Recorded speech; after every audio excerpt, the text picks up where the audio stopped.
Hello అందరికీ. మా అమ్మ వాళ్ళ ఊర్లో గురువారం శుక్రవారం పండగ కదండి.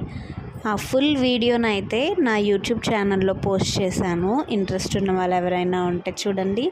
అలాగే నన్ను సపోర్ట్ చేయాలనుకుంటే కూడా చూడొచ్చు అనమాట. మొత్తం అండి స్టార్టింగ్ నుంచి ఎండింగ్ వరకు పండగ హడావిడి వంటలు అన్నీ కూడా పోస్ట్ చేశానండి. ప్లీజ్ డూ సపోర్ట్ మీ. నన్ను సపోర్ట్ చేయండి. ఇంకా మంచి మంచి వీడియోస్ తీయడానికి ట్రై చేస్తానండి. Bye bye.